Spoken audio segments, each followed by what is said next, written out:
Hi, everyone. It's Larry here. Making this recording as a follow up from our training we had a couple weeks ago.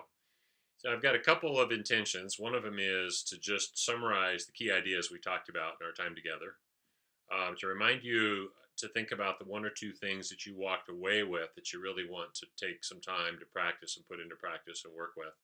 And thirdly, we did a lot. This was kind of a overview introduction. We could have spent more time together, but I didn't want to overwhelm people. So my third point is have you thinking about when we do a continuation, our next training, what is it from this training that you'd like to spend some more time with to go deeper or to build some more practice time around? So if you're coaching, communicating, you've got mentoring, you've got people that you want to draw some information out of before they leave the organization, give us some ideas. I'll ask you about that again at the end of the training. So here we go. First thing we talked about was the number of people leaving YDOT and how do we capture that knowledge? Because, man, there's a lot of wisdom and knowledge and capability that's getting ready to walk out the door. So, how do you capture that before it leaves? So, I'm just going to leave that question out there because that's going to be an ongoing question and challenge for us to work with. Next piece, we looked at the developing others leadership model. And we've worked with before the directing, which is the most management oriented phase of leadership. Coaching is a little bit more balanced between managing and facilitating, directing and facilitating. And then when you get into mentoring and delegating and peak performing, your role is primarily a facilitator.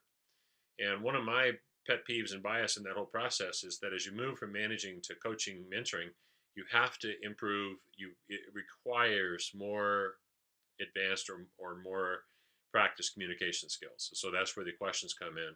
It's also before the training, I ask you to think about what percentage of your time are you involved with telling, what percentage of your time are you involved in asking, because telling tends to be more of a management tool.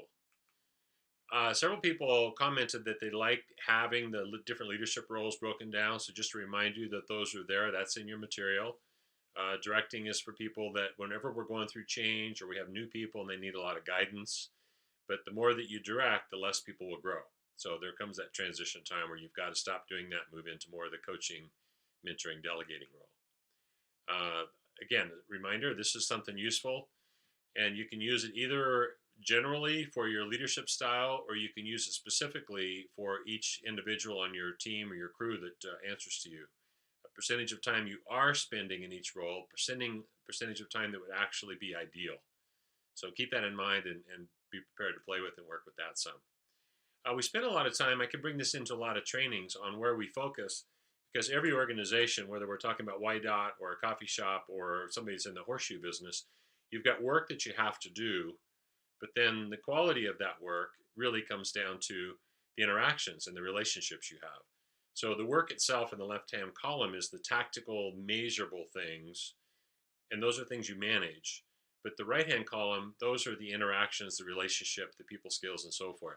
So, simple example, I know handymen that are extremely capable and good at what they do, but they're really poor at getting back to people. They don't return phone calls. They don't call people to let them know when they're late. They've got a very unprofessional looking invoice. People don't trust them. That's the interaction part. We looked at the coaching model. We worked with this on several different occasions. So, again, a simple framework to get an agreement, come up with some solutions, do some follow up, keep people encouraged, and pat them on the back. And as a part of that process, we had the diagnostic checklist. And so this is one of those things, the same sort of thing with feedback. Prepare, prepare, prepare. Get your thoughts organized ahead of time. And the diagnostic checklist we had is a way to kind of to walk your way through, think your way through situation with your employee before you meet with them. And then there are extra copies of that available in case that you'd like to be able to give that to your employees so that you can have a dialogue and a discussion. It's not one way.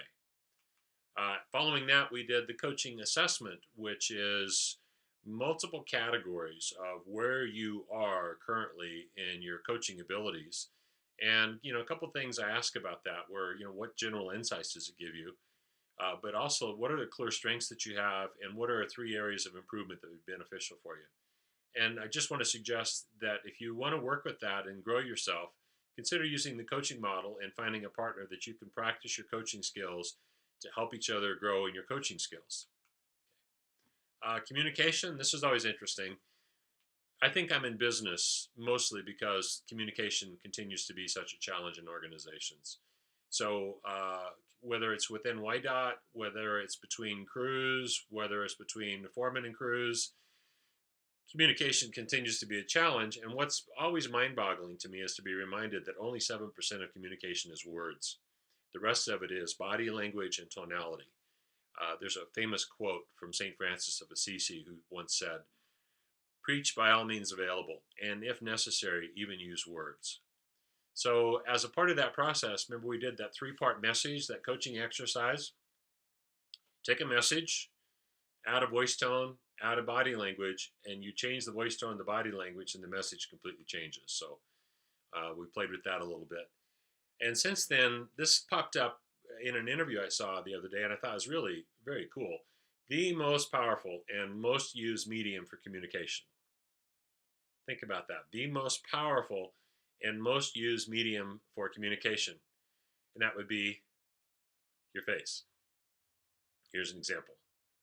Without uttering a word, you and I are always communicating something through the look and the tension, the lack of tension, the expressiveness of our face. So keep that in mind. Remember the "I never said you stole the money." Uh, Simply bringing the awareness to a simple phrase, "Please try that again. Please try that again." The word you choose to accent and highlight completely changes the meaning of the message. So, general question, within your group, within your crew, within your part of the organization, where are the areas where communication really is open and flowing? You get what you need when you need it as you need it, and where are parts that are a little bit less fluid and effective, less open? So, coaching practice, this is a reminder on the three-part message, tonality, body language, completely changes the message. Coaching miscues, we talked about that in the intent to be helpful. Sometimes we use miscues that keep people from opening up and make them defensive and less likely to be helped. So, left hand column, this is in your handouts. These are things that would be ineffective, that would slow down and shut down the process. And the right hand column is how would you do something to counter that and be more effective. So, again, that's a reminder. Two little coaching models we worked with. One is the BET model, you bet. And this one is all about catching people doing doing the right things. I remember that was a title of a chapter in One Minute Manager, written probably 30 years ago now, is like catch people doing things right, and that still continues to be a challenge. We don't have any issue focusing on problems and getting on people's back when they do something wrong, but we're just not nearly as adept at catching people doing things right. So the basic model: there's a behavior. That behavior has an effect, and that effect is what you're thanking people for. And it's much more effective than just a random "thank you, you did a good job." When you can get specific, it has more impact. The other one,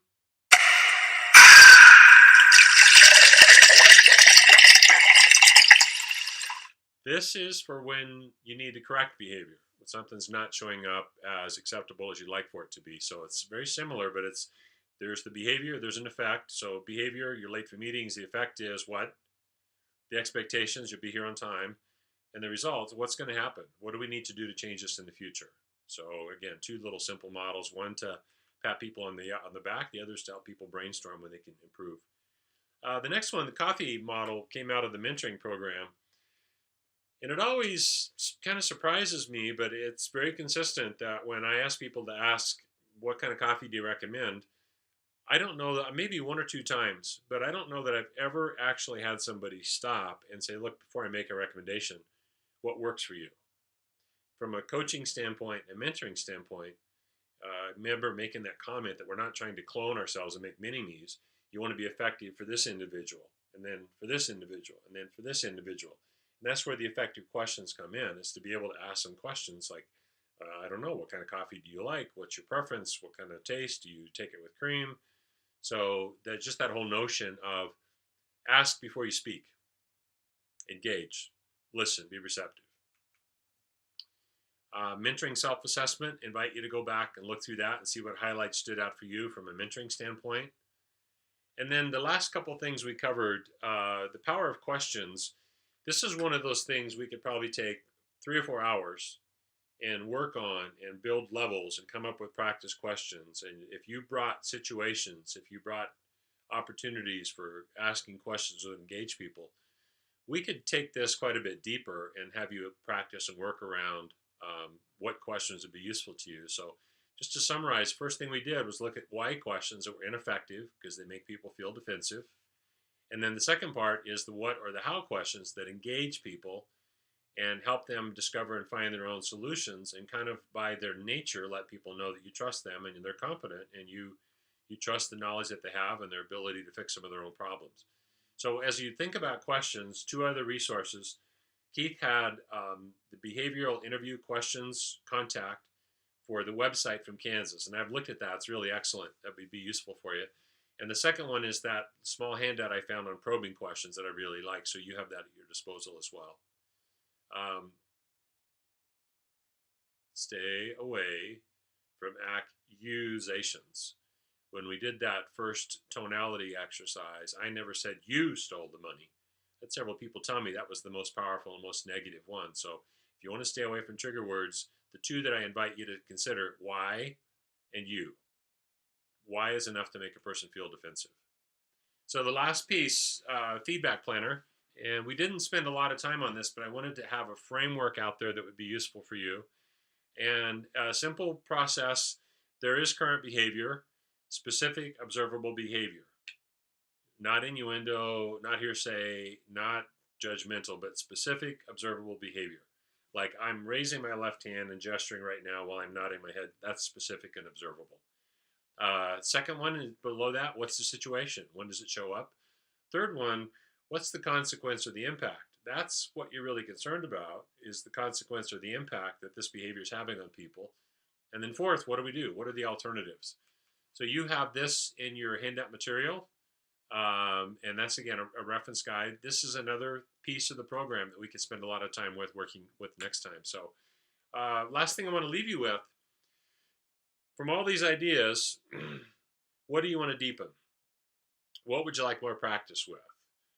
What are situations you have going on right now, or that you've dealt with in the past, or that continues to be somewhat of an Achilles heel? What are situations you could bring back, and we could apply the coaching model? We could apply the communication skills. We could apply the questioning process. I'm asking you to think about, as we prepare for the next training down the road, what pieces of this can we come back and revisit and take to a deeper level? So that's it. I just wanted to send out a quick reminder and again say thanks. I always love coming up and working with you guys. So God bless, be safe, and I'll see you next time down the road. Bye.